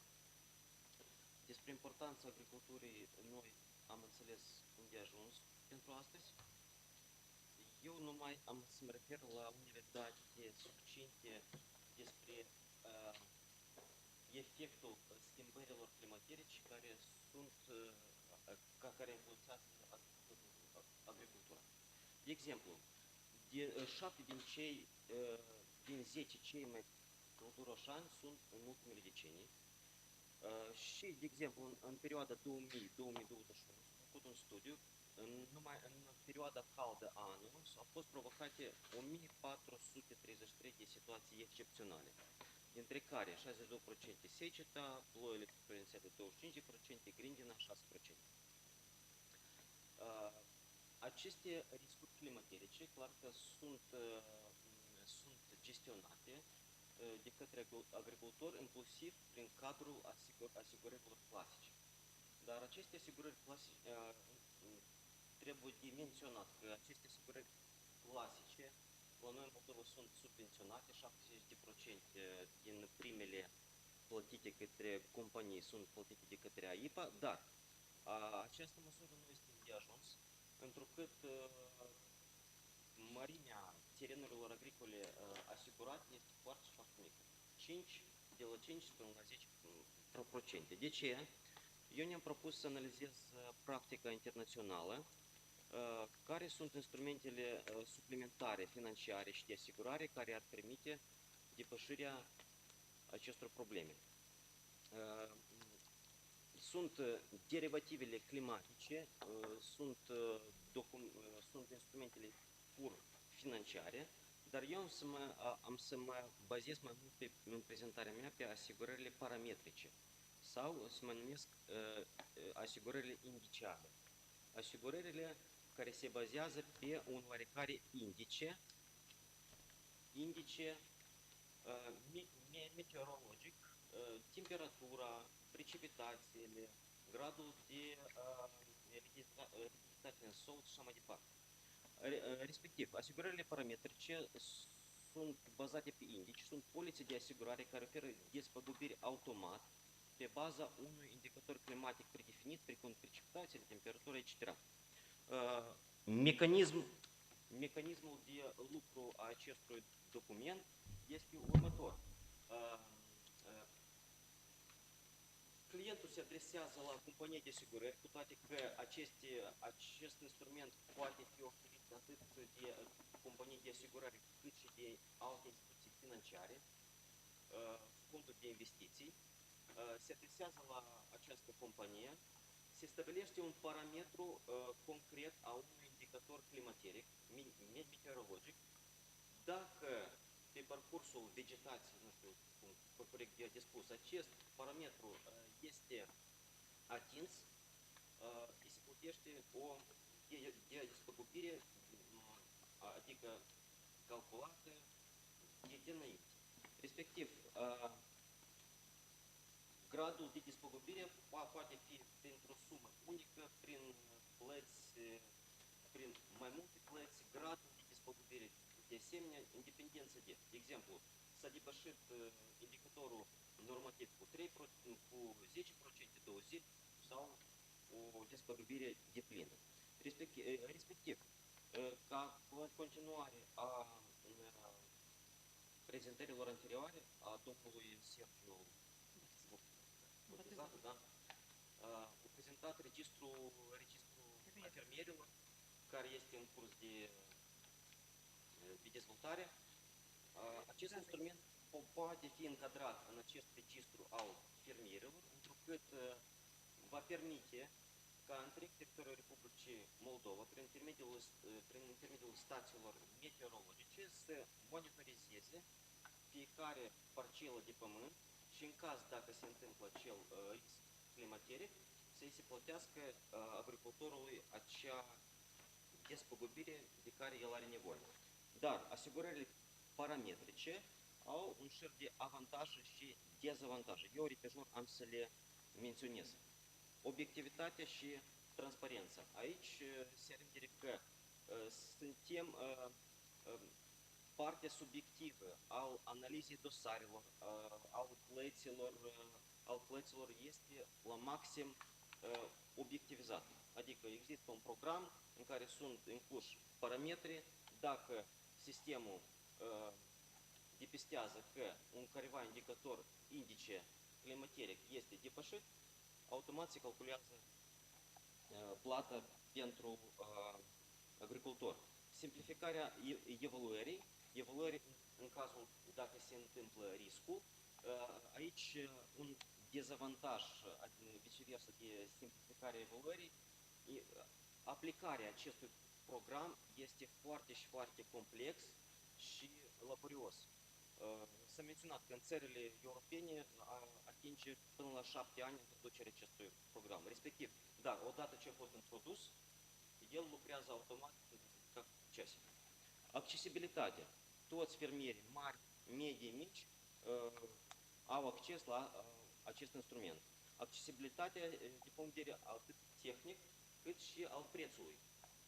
Asigurarea clasică. Vă mulțumesc. Mulțumim. Deci vă mulțumim.